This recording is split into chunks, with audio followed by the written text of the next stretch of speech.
Үүний хувьд бол баримт гүтгэлэг хар цаг.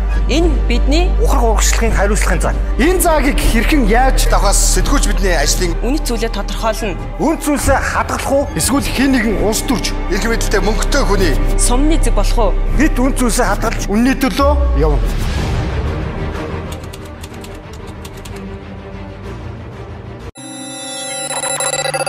Баримт нотлоогүй худлаамыг олон дахин нуршихаар үнэн болчихдог болж. Нийгэмд бол хөөцөлтөө тооноос нөгөөд нэвтрүүлэх маш их сэдв байгаа. Гэхдээ бид нэр шүүгч биш. Өнөөдрөөс эхлэн хийх цуврал нэвтрүүлгүүдээр бид баримтыг л үзэж таавахынд дэлгэх юм. Хамгийн топ сэдв болоод байгаа. Нүүрс хөтөлбөрөнд өөр нь шигшээг мэт юм. Нүүрс хөтөлбөр 2012 оноос эхлэн засгийн газрын тогтоолын дагуу хэрэгжиж эхэлсэн. Автомат ашигтай хөтөлбөрийг албаар унгаах гэж байна уу? Үннийг л зүгтээ ирээ. Хэвлэр гарсан энэ баримтуудыг үндэслээд аль алийг хөөж мохорлох вэ гэдгийг бүгдээр хуваагаад авчихэд гоо. Эрүүг эргүүлсэнд оргон зугцсан гэдэг мэдээлэл гарсан. Ерөнхий сайдын ахлах зөвлөх шалгаж байна гэдэг авилгатай тэмцэх газрын ахлах комиссар мэдээлсэн шүү дээ. Үнэхээр энэ хэрэг дээр ямар үндслээр шалгаж байгаа. Иргэдүүл 120 мянган төгрөгийн хэмэлт гарсан. Нэг тоног нь 200 мянгаар зарж ирсэн нүрсийг 80 мянгаар авч хэмнэсэн. Багнуурын уурхай алдагдал хүлээсэн үү, хүлээгээгүй ашигтай байсан ашиггүй байсан гэдгийг яг багнуурын хөтөлбөрөөр сурвалжиж тэрийг бас үзэгчдэд бодиттой хургуулсан гэж зүг ба. Ганц үг MJ лесби компаниар их мөнгө идчихсэн гэсэн нэг тийм зүйл яваад байна шүү дээ. Яг тэрийг л одоо иргэний бүртгэлээс тодруулах хэрэгтэй. Бидний киноп дараалж асуудал шийдэх асуудал. Тэр сангийн амнаас 854 сая төгрөг шилжүүлж аваад завшчихсан байна нүүрс хөтөлбөрийн гэсэн шүү дээ. Төрийн санд яг баримтууд бол байцлаа. Тийш л очих хэрэгтэй. Нэгтлэн хариуцсан байгаа ш. Хэрэг шууд хамаарлаа. Тэр эмэгтэйг юу ямар үндслээр яагаад төрч үү? Өс байдал ямар байгаа тий? Одоо сурах сонсоход 3 удаа байцсан. Авилгалтай тэмцэх газар бол үндэслэгүүгээр хордог, цөөхөн удаа байцаадаг, хүний эрх зөрчиж гэнэ гэдэл хууль зүйн байнга орооч ярьдаг, хүний эрх үндсэн комиссныхын ч ярьдаг штэ. Тэгэхээр тэрэн дээр хүний эрх талаас нь явуулах зүгээр юм шүү. Авилгалтай тэмцэх газар гэдэг байгууллага нэг юм яриад бид нар бол мөнгө идээд дуудсан гэдэг зүйлийг ярьж байгаа. А тэгэнгүүт ганц үг за MJ лесби компанийн болохоор бид нар мөнгө идэж байгаагүй гэдэг ийм зүйлийг ярьж байгаа штэ. Хүмүүс нь хоёр төрлөө ойлголт өгсөн байгаа. Тэгэхээр энэ ойлголтыг л салгаад өгч хэрэгтэй. Яагаад 27500-аар тонны газар дээр нь зарж ирсэн нүрс хотод ирээд 80 мянга болчихоо. Үнэхээр MJ лесби компани бүх зардлыг даагаад ийм л болсон юм уу? Цаана иргэд яаж хэмнэсэн гэдгийг л тодруулъя. Тийм учраас л үзэгчтэй бид баримтыг л таавахын дэлгэнэ. Тэндээс таавах өөрсдөө л дүгнэлтийг хийнэ. Тэр бол бидний ажлын зорилго. Үүний хувьд бол баримт гүтгэлэг хар цаг. Энэ бидний ухрах урагшлагын хариуцлагын заа. Энэ заагийг хэрхэн яаж давхаас сэтгүүлч бидний ажлын үнэт зүйлээ тодорхойлно. үн зүйлсээ хадгалах уу? Эсвэл хэн нэгэн улс төрч эрх мэдэлтэй мөнгөтэй хүний сумны зэг болох уу? бид үн зүйлсээ хадгалж үнний төлөө явна.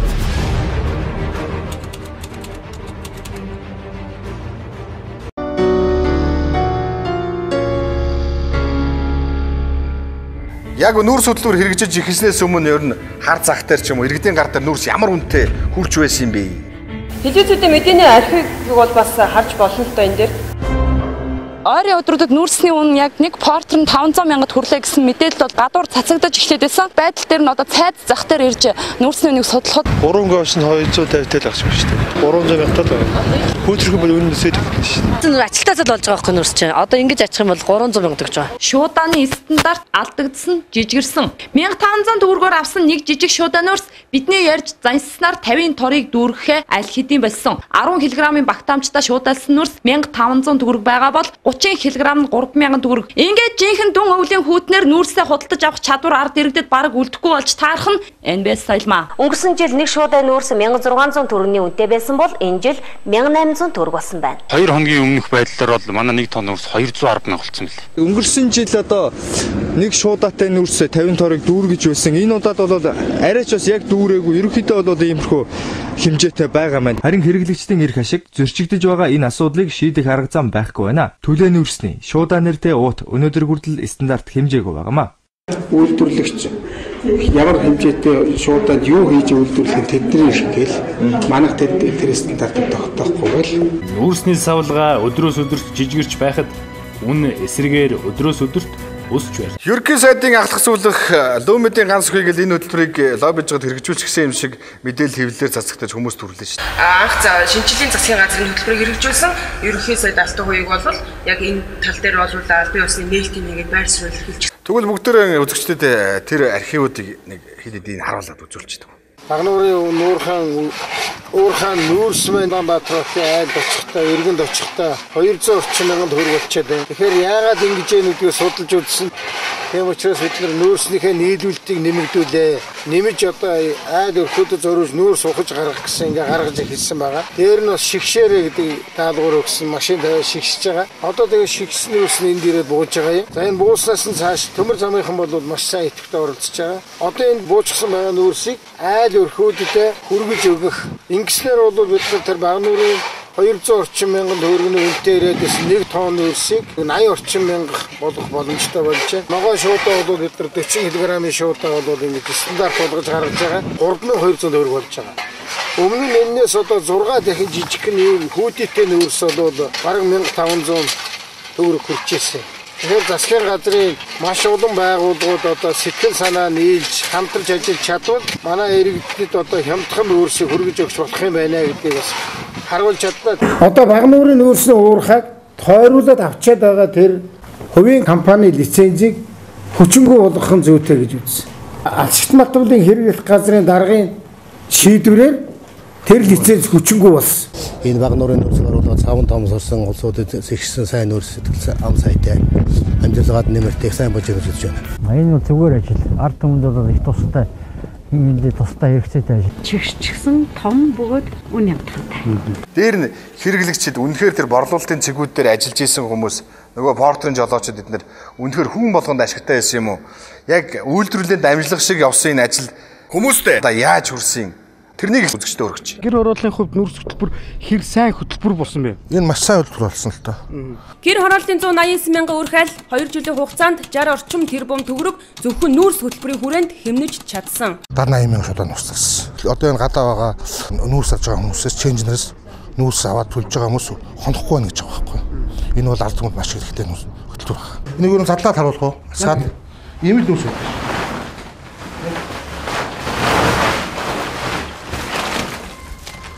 Ийм л үсэт шүү дээ. Шуудагийн цэвэрх аваад хог могоо хийчих нь. Өдөрт бид нар чинь 1-2 удаагийн ярээс хийдэг. 150 шуудагаар ачдаг. Нэг ачхтаа. Тэгээ өдөрт 300 шуудаг тээвэрлдэг.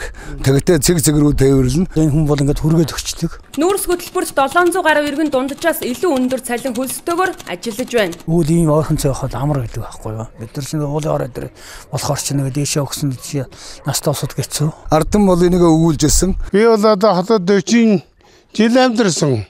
Тэгтээ ингэж цэвэрлсэн нүүрс Багнуураас төлж байгаагүй. Чин чандрын шаардлага хангас эргэл заахгүй. Нэг шуудагаас чи 3-4 хоног төлчихөж байгаа илүү те. Ер нь эхний жилээсээ л ихсэлэл эрэлт хэрэгцээ маш их байсан. 2 дахь жилдээ ч гэсэн. Саяны сурвалжлагаас бол иргэд хогсон зүйл алга байгааз гэж ойлгохдоор нэг үндслэл бас гараад байгаамаа. Гэр ороолын 200 мянгаар биш 80 мянгаар нэг тоног нүүрсийг авдаг байжээ гэдгийг л бид нэр баримтаар нотлох гэж оролцсон. Энэ дээр дүгнэлт хийхгүй. Нүүрс хөтөлбөр Багнуур уурхад тохирол учруулсан уу? Аль эсвэл анх ерөөсөд алтуурыг энэ хөтөлбөрийг хэрэгжүүлж чадаа Багнуурын уурхаа дээр очиж үүрэг даалгавар өгч ирсэн. Энэ үүрэг даалгавар. За тэгээд би яг Багнуурын уурхаа дээр очичоод ирлээ. За Багнуурын уурхаа үйлдвэрлэл эрхэлсэн захирлууд нь за яг энэ нүүрс хөтөлбөрийг хэрэгжүүлэхэд яг одоо тэр шигшлэг ажлыг хийжсэн инженертэй уулзаж бас тодорхой баримтуудыг авсан. За бид л 2012 онд 3 сая 500 мянган тонн нүүрс олборлож байсан. Борлуулж исэн.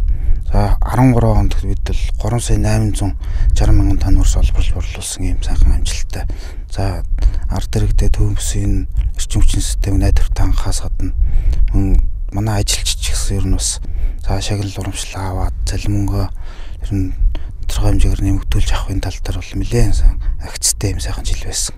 Нүүрс хөтөлбөр хэрэгжиж эхлэхээс өмнө Багнуурын уурхайн станцид өгдөг тоон нүүрсний үнэ 20,500 төгрөг байлаа. Харин эцсийн хэрэглэгчид зарах зорилготой шигшиж ангилаагүй. Технологийн дамжлага 1 тонн нүүрсний үнэ 25,000 төгрөг байсан юм билээ. Өмнө нь энэ үнийг эрдэс соёлын эрчим хүчний яамнаас өгсөн чиглэлийн дагуу Багнуур хувьцаат компани төлөөлөө өдөрдөх зөвлөлд тогтоож. Нүүрс хөтөлбөр хэрэгжихээр болоход Багнуур хувьцаат компани удирдлагууд энэ хөтөлбөр зориулан технологийн дамжлага 1 тонн нүүрсээ 20,500-аар буюу станцуудад өгдөг үнээрээ зарах санал тавьсан байдаг. Харин засгийн газрын удирдлагууд Багнуур хувьцаат компанийг ашигтай ажиллах ёстой гэж үзээд тухайн үед тууцаас нь шигшиж ангилаагүй технологийн нүүрсэнд тогтоож өгсөн хамгийн дээд үн буюу 25,000 төгрөгнөөс илүү үнээр 27,500 төгрөгөөр авахар болсон байдаг юм а.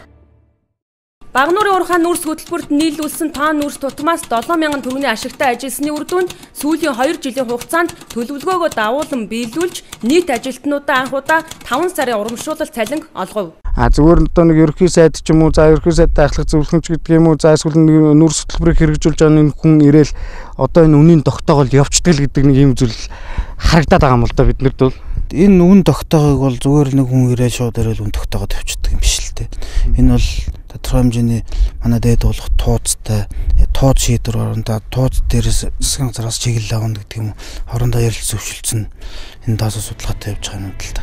Шинжлэлийн засгийн газар иргэдийн хамжиргаанд шууд нөлөө үзүүлэхүүц хямд үнэтэй нүүрсээр хангах зорилгоор нүүрс хөтөлбөрийг санаачилсныг Багнуур төрийн өмчт улсын үйлдвэрийн газар дэмжин төлөөлөл өдөрдох зөвлөлийн шийдвэрийн дагуу нүүрс хөтөлбөрт нийлүүлэгдэх хоон нүүрсний үнийг 27500 болгон тогтоож өгсөн болно. 2012 оны 11 сард анх нүүрс хөтөлбөр хэрэгжүүлнэ гэдэг ерөнхий сайд өөрөө биеэр ярьж уурхай удирдлага дарга нартай уулзаад явсан өөрөг даалгаврыг явсан байгаа. Танад хамаатай хэсэг бол одоо эндээс ухаад олборлоод за ялгалтыг хийлгээд богоонд ачуулаад богоон ч аваачаад амглан толгойд хоёр дээр буулгаад болоо. За тэрнээс цаашаа бид нар нийслэлтэй яриад тэгээд цаашаага хорон хоринд нь хүргээд өгчих юм бол ийм их баялагтай байж ерөөсийн 100 км-ийн заалт уурхаатай байж ижил нүүрсэн дээрээ зодтолтол одоо ингээд тэгээд тэнд нүүрсийнх нь өндөр болоод 27500 Улаанбаатар хотод айлд очихдаа хэд болж байгааг нь үзсэн. Үзсэн. Хэд вэ? Яг 2 хоногийн өмнөх байдлаар бол манай 1 тонн нүүрс 210 мянга болсон мэл. За эндээс хэдээр гарч ийн? Эндээс одоо 27500-аар 1 тонн. 27500 гарсан нүүрс байхгүй. Улаанбаатарт айлд очих Доржин гэдэг айлд орохдоо 200 мянга болчихсон шүү дээ. Бараг 7 дахь өсч ийн үү? Маш их хэмжээний зардал үүсэж шүү дээ. Эндээс явсан нүүрс тэнд 200 мянган төгрөг болж байгааг бид нар бол нэг 2 дахин багсгана гэсэн зорилттой байж. 100 мянган төгрөгөөр одоо очтгол болгочих. Эхний ээлжинд нэг алах юм да. Тэр бол манай иргэдийн амжиргаанд их дэмэр болно л гэж бодчих. Тийм л зорилгоор өнөөдөр энд ирсэн шүү. Манай дээд болго туузаас тогтоосон үн 27500 байсан. Тэр үнээр л авъя гэсэн байна.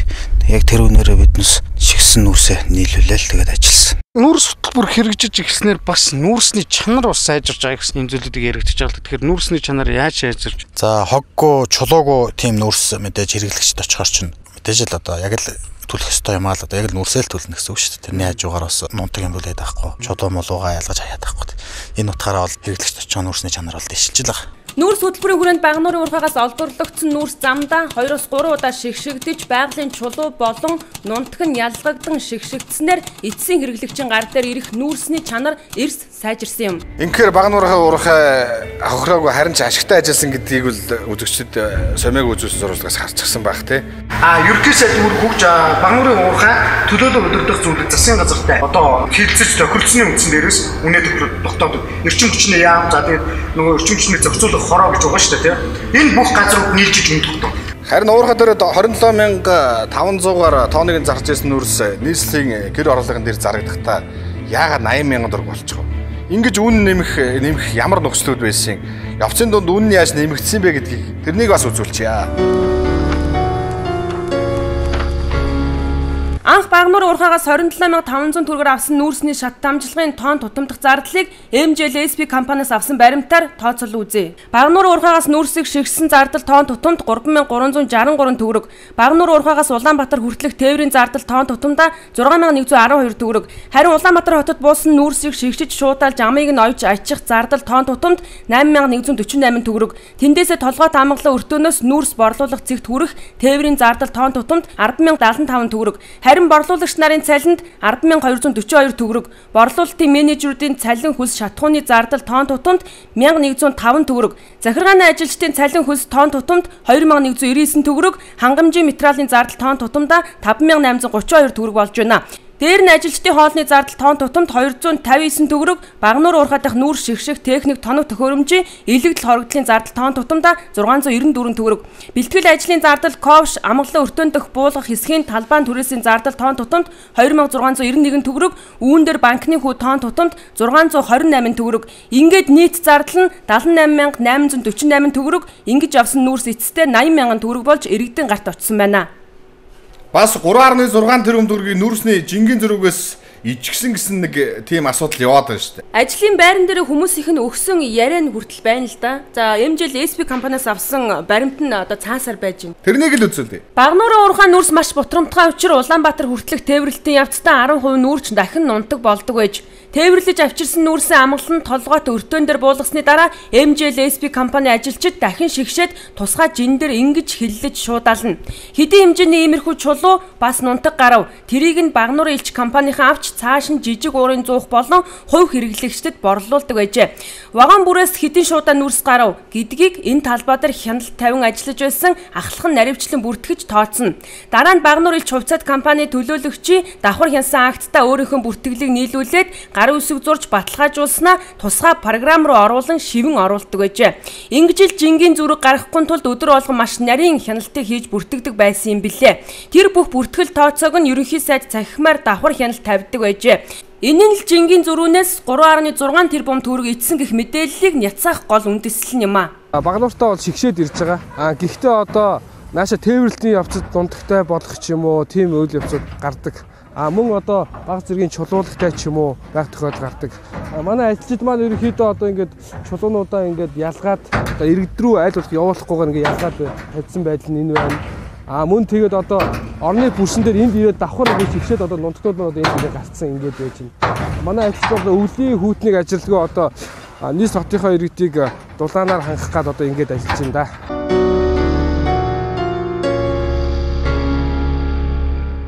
Улсын бүртгэлийн газраас лүмэдийн ганцгүй цэрэн жагдсан. Тэр MJL SP гэдэг компани хувь эзэмшдэг юм уу? Тэр компаниг үүсгэн байгуулсан юм гэдэг тодруулахаар очсон. Амжилттай болсон. Одоо тэгвэл тэрний үзье.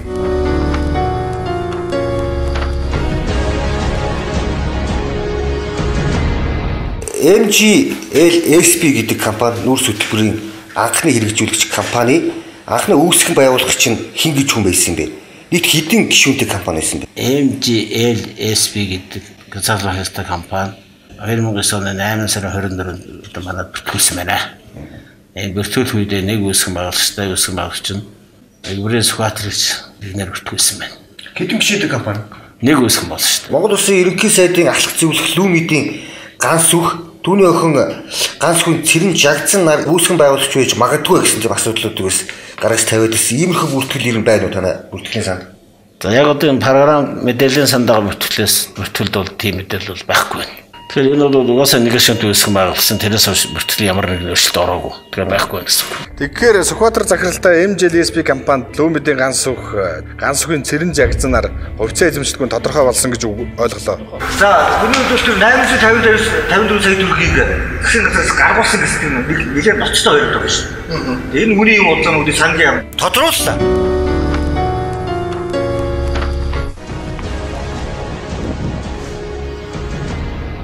Засгийн газар яг ямар тогтоолыг үндэслээд энэ MJL SP гэдэг компани 854 сая төгрөгийг олгохоор болсон юм бэ? 2012 оны 12 сарын 22-ны өдрийн засгийн газрын 204 тоо тогтоолоор бид нар бол санхүүжилтийг улсын төсвөөс эрчим хүчний яамны нэмэлт санхүүжилтийн дансанд за 9 сарын 19-ний өдөр эхнийгээр 854 сая төгрөгийг эрчим хүчний яамд болгосон. Буцааж төлсөн эсэх асуудал дээр бас маргаан гараад байгаа шүү. Энд дээр тайлбар өгсөн. Эрчим хүчний яам тэр MJL SP компаниас 2013 оны 12 сард 14 оны 2 сард ингээд 2 удаагийн гүйлгээгээр бүрэн дүнгээрээ 854 сая төгрөг буцаж орж ирсэн. Тус компанитай бол яг энэ их усроор хийгдэх бусад улсын зөвхөн их тооцоо байхгүй. Тэгэхээр бид баримтыг л үзэгчдэд дэлгэж байна. Хуулийн итгэдийн бүртгэлийн газар очиж шагаа сурвалжлага хийсэн 854 сая төгрөг үнэхээр засгийн газрын тогтоолоор төрийн сангаас авчаад буцаад төлсөн үгүйг шагаа хүргэлээ. Харин засгийн газрын тухай хуулинд ерөнхий сайдын зөвлөхүүд ямар үүрэгтэй ажилтдаг юм бэ? Ямар эрх эдэлдэг юм бэ? Үнэхээр үүрэг нь илүү байдаг юм уу? Эрх нь ямар байдгийг гэдгийг л би хуульчаас бас тодруулсан. Ганц үг гэдэг хүн бол шийдвэр гаргадаг субъект биш, мөнгөтэй харьцдаг субъект биш. Засгийн газар өөрөө бүх шийдвэрийг гаргаж, мөнгөө гаргаж, шийдвэр гаргаж явсан. Гэтэл энэ ямар ч шийдвэр гаргадаг хүн субъектыг бол эрх мэдэл албан тушаалаа ашиглаж төсвийн хөрөнгийг эзсэн ч гэдэг юм уу те. төсөв захирагч мэтээр ингэж тайлбарлаж хэрэг үүсгэж байгаа нь бол өөр үндсэндээ ойлгомжгүй нөхцөлийг бий болгож байгаа. Бүх шийдвэрийг засгийн газар гаргасан.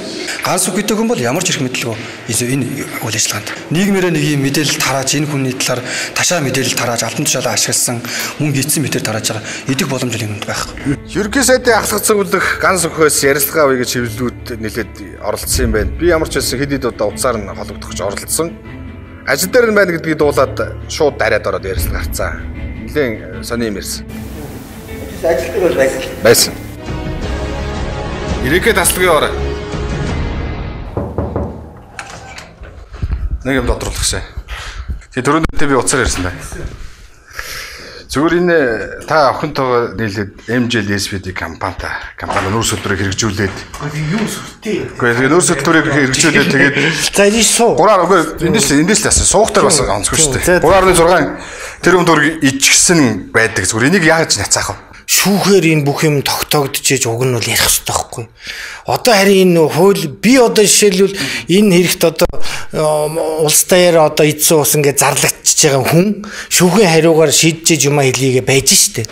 А тэгэд чинь одоо авилгын тэнцэх газар чинь сонингоор эхлээл хүнийг зарлаад тэгэл одоо охиныхоо компанид охинтойгоо хамтраад баахан мөнгө төгрөг 800 хэдэн сая төгрөг идэ тэгээ гадаад оргон зүхтаацсан энийг ингээд зарлж байгаа байхгүй. Тэгээ навлын тэмцэх газар дээр очсон чинь нөгөө нэг сэжигтнэр тогтоод дээр яг тэр сонингийн өөр ичсэн байгаа юм чи.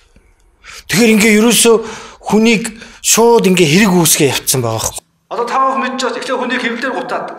Нийгэмд итгүүлдэг. Дараа нь тэр хүнийг хэдэн сар шорон тийм үү цаазаар авна ерөөсөө хэн сонирхолтой. Ягаад бол тэр бол бүх нийгмийн өмнө хог шаа.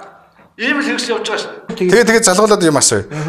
Баг нуурын уурхай 20,500-аар зардаг байсан. 27,500-аар тооны нүүрсээ зараад хохирол амсцсан гэдэг үндслэл бас байна шүү дээ. Зүгээр тоо бодъё л да, тоо бодъё. Тоо бодох юм бол надад тооны машин байгаа. Би чамд харуу тэр байна. Тооны машин байгаа. Хэрвээ тоо бодвол ийм байгаа. Ер нь бол хараа наадах чи ийм л юм ярьж байгаа. 20,500-аар одоо цахилгаан станцад 1 тонн нүүрсөө өгч исэн байхгүй юу баг нуур. Энд чи юу гэхээр шууд ингээ утгаал аваад аччихдаг нүүрс байхгүй. Тэгээ тэр дотор чинь нөгөө нунтаг нүүрс байна. Иргэд тэргэлдэг том нүүрс, дунд зэргийн нүүрс байна. Бүр энэ ширээний тавцан шиг ийм том нүүрснүүд ч байна. Тэгээ тэгэнгүү цахилгаан станц энийг чи авангуудаа бутлаад тэгээ энэ жижигхэн болгоо форсунгаар санд ингэж ашигладаг байхгүй. Тэгэнгүүт ерөнхий сайд одоо энэ иргэд чинь энэ улсын эзэн. Дээр нь энэ багнуур чи эзэн байхгүй. Улсууд багнуурын менежмент хийдэг. Тэгэнгүүт ерөнхий сайд бол энийг чинь одоо удирдах байгаа хүн нэ шүү дээ. Тэгэхээр ерөнхий сайд ямар үйлдэл өгсөн бэ гэхээр за таанаас цахилгаан станцд 20,500-аар өгдөг юм байна. Алдагдaltaй байдаг гэж байгаа байхгүй. Бид нар бараг ашиггүй ажилтдаг алдагдал. Тэгэнгүүт за тэгвэл та нар ингэ шигшээд нунтаг нүүрсийн цахилгаан станц руугаа явуул. Нэг иргэдэд хэрэгтэй яг 100-нд нь болдог нэг 2-оос 20 см хоорондох нүүрсийн энэ менежмент хийх компанид өг. Тэрнээс томын та нар өөрснөө хэдээрээ зардгийг зараад иргэддээ зардаг юм. Ингээд яваа. Менежмент хийх компанид бол ашиггүй өгөх болохгүй. Тийм учраас та нараас 27,500-аар эдэрт өг. Тэгэхээр чи 20,500 өгчээсэн юм чи 27,500 хүлээж. Гэхдээ би чамд ойлгуулъя. Чи одоо ингээд бүх юм загинчаад байх. 27,500-аас асах нь 20,500 сэтгүүлснээр эрэхтэй байдаг л байх л та. Ингээд 7,000 төгрөгийн ашиг байна тий. 7,000 төгрөгийн ашиг нөгөө уурхадаа хийж байгаа байхгүй. За ингээд 27,500-аар өгнө. Окей, уурхаач сайхан одоо ашигтай. Тэгээ эн чи иргэд рүү очихоор иргэд яагаад 27,500 гэхээр эн чи одоо цаашаа маш олон зардал орно шүү дээ. Уурхай дээр шигшин. Тэр чин бензин тос иргэн хот руу нөгөө вагоноор явна. Тэрний зардал. Уурхай дээр шигшиж байгаа зардал. Тэр нөгөө шигшүүр нөгөө экскаваторын тэрний нөгөө нэг одоо элэгдэл хорогдлын одоо олон юм тайлбарлаад байгаа тодорхойл хэлчихлээ. Би чамд яг хэлэх гээд байна. 7,000 ашигтай байна да тий. Инхээр чи уурхай ашигтай байгаа үстэй. Энэ бол иргэдийгээ төлөө ажилласан маш том супер жишээ байхгүй юу? Одоо ингэж л өөрөөсөө мөн гарахгүй. Энэ нөгөө менежментийн зөв зохион байгуулалт, улсын үйлдвэрийн газар, энэ хувийн компани хоорондын харилцаа ажиллагааг зөв зохицуулаад тэгэл ингээ явах юм бол маш их нөөц бололцоо байдгийн байна гэдгийг л харуулж байгаа байхгүй. Та бол хангалттай өөрийгөө өмөрж штт. Ерөөсөө маш тодорхой штт. 200,000 төгрөгөөр иргэд одоо авдаг байсан нүүрсийг 80,000 төгрөгөөр шигшээд, суудайлаад гэрийг нь хажууд хүргэж өглөө. Одоо ашиг нь шүү дээ. Бид нэр шааш нь хаагаад юм олон за. Юм олвол ахаад эргэж уулзч болно үү? Болно.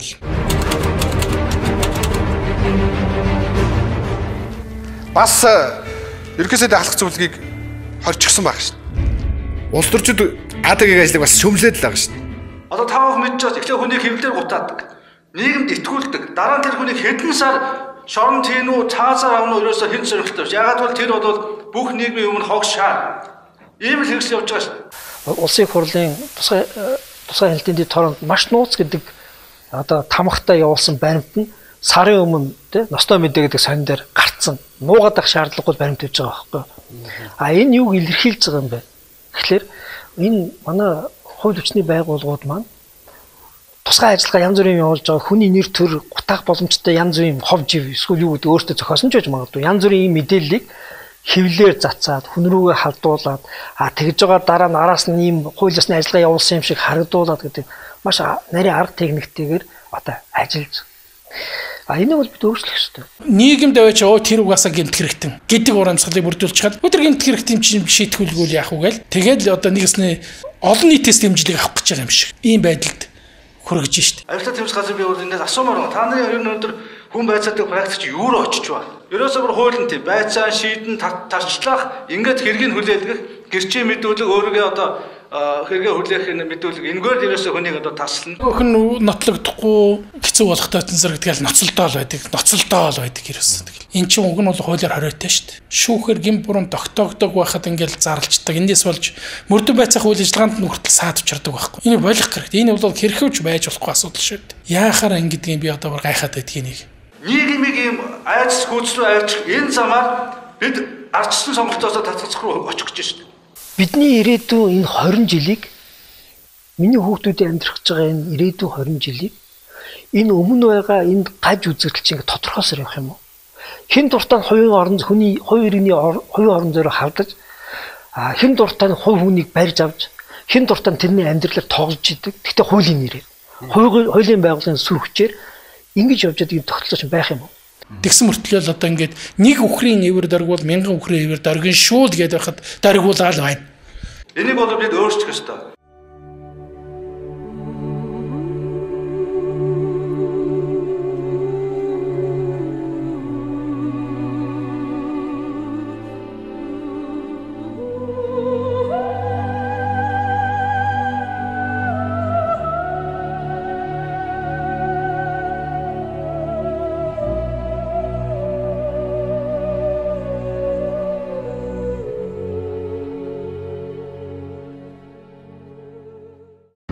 Үнэн худал баримт гүтгэлэг харцгаа.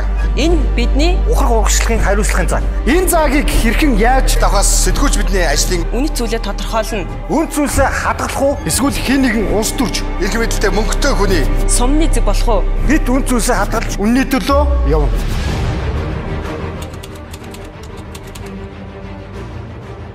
Тэр ганцхыг Төв аймагт цагтаа өрсөн. Үүнтэй холбоотойгоор за ерөнхийдөө Алтан уяг мэдээлэл гаргасан байсан. Ажиллаж байгаа хүнийг хорилоо засгийн газраас хөтлөөр хэрэгжүүлсэн ийм зүйлтэй хатуу тэмцэнэ гэсэн мэдээллийг ерөнхий сайд гаргасан тэр нь энэ байна. Харин өөрийн нэг цэг болгож ерөнхий сайд өөрөө мэдээлэл хийгээд энэ үйл ажил гарах хэмжээтэй эсрэг хатуу тэмцэнэ гэсэн мэдээллийг гаргасан. Энэ бол засгийн газраас хийж байгаа ажлаа гэдэг өөрийнхөө мэдээлэлээ баталгааж ажиллаа. Төрөн хуульчийн өгсөн ярилцлагаас ерөнхий сайдын зөвлөхүүд бол ажил хийхэд хяналттай үүрэгтэй болохоос биш гардан оролцож мөнгө төгрөгийн мэдэл байдгүй гэдгийг үзэгч таавхан ойлгосон байна. Тэгэхээр ерөнхий сайдын ахлах зөвлөх ганц бүхэн тухайд бол дур мэдэн энэ үйлдэлийг хэрэгжүүлээд их хэмжээний мөнгө гэдэг ард иргэдэг хохирогцсон гэдэг зүйл эндээс бол харагдах юм үндэслэх болчихно. Авилгатай тэмцэх газар хэний гомдоор нүүрс хөлбөрийг шалгаж эхлэв. Энэ хөлбөр эргэжиж хямд үнэтэй нүүрсээр иргэдэд дахин хангаж чадах уу гэдг нь эргэлзээтэй боллоо. Хэрвээ энэ хөлбөр зогсоход хүрвэл 1 тонн нүүрснөв нь 250-аас 300 мянган төгрөг болж иргэд та бидэл хохирно. Тэгэхээр бид нүүрс хөтөлбөрийг тойрсон шуугаатай баримтуудыг дэлгэглээ. Манай хөтөлбөрийг бол цааш үргэлжлэлээ. Өшөө Монголын нийгэмд хөндөх сэдв олон байна. Баримтан дээр тулгуурлаж үзүүлсэн энэ нэвтрүүлгийн дүгнэлтийг үзэгчтэй авах өөрсдөө хийх байх. Дараа чинь дугаараар өшөө олон сонирхолтой баримтуудыг дэлгэх болно. Анхны дугаараа тав хүнд хүргэлээ. Анхааралтай хамт байсан баярлалаа. Дараа уулзлаа баярлалаа. Үнэн хот бол баримт гүтгэлэг хар цаг. Энэ бидний ухрах урагшлагын хариуцлагын заа. Энэ заагийг хэрхэн яаж давхаас сэтгүүлч бидний ажлын үнэт зүйлээ тодорхойлно. Үн зүйлсээ хадгалах уу? Эсвэл хэн нэгэн улс төрч эрх мэдэлтэй мөнгөтэй хүний сумны зэг болох уу? бид үн зүйлсээ хадгалж үнний төлөө явна.